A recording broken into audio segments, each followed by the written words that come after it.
ரோமர் 5ஆம் அதிகாரம் 9ஆம் வசனம் சொல்லுகிறது, நாம் அவருடைய இரத்தத்தினாலே நீதிமான்களாக்கப்பட்டிருக்க கோபாக்கினைக்கு நீங்களாக அவராலே நாம் ரட்சிக்கப்படுவது அதிக நிச்சயமாமே. Praise the Lord. புது உடன்படிக்கை இயேசு கிறிஸ்துவின் இரத்தத்தினாலே துவங்குகிறது என்று நாம் பார்த்தோம். இது இயேசு கிறிஸ்துவின் இரத்தம் நமக்கு எண்ணற்ற ஆசீர்வாதங்களை கொண்டு வந்திருக்கிறது. அது விசேஷமா இந்த நாளிலே ரோமர் 5ஆம் அதிகாரம் 9ஆம் வசனம் சொல்லுகிறது போல, இயேசு கிறிஸ்துவின் இரத்தம் நம்மை கோபாக்கினைக்கு, அதாவது நரக ஆக்கினைக்கு நம்மை நீங்களாக்கி தப்புவிக்கிறது. நாம் பாவிகளாய் இருந்தோம். பாவிகளாகிய நாம் நிச்சயம் நரகம்தான் செல்ல வேண்டும். தேவனுடைய கோபம் நம்ம மேல் வந்து இறங்கும்.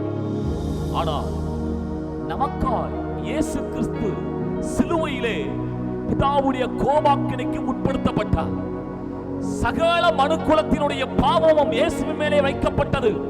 ஆகவே அந்த கோபாக்கினின் விளைவு, அவர் அந்த கோலம் அடைந்தார், பாடுகளை ஏற்றுக்கொண்டார், இரத்தம் சிந்தினார், அடிக்கப்பட்டார், வாதிக்கப்பட்டார், அவமானப்படுத்தப்பட்டார்.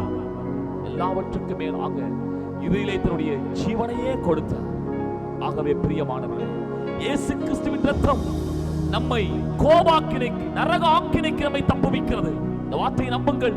நீங்கள் யாராயிருந்தாலும் இன்றைக்கு இந்த இயேசு கிறிஸ்துவுடைய இரத்தத்தினாலே நீங்கள் கழுவப்பட்டு பாவ மன்னிப்பு அடைய முடியும் என்கிற நற்செய்தியை சொல்லுகிறோம். ஆகவே உங்களுக்கு நரகாக்கினை இல்லை, கோபாக்கினை இல்லை.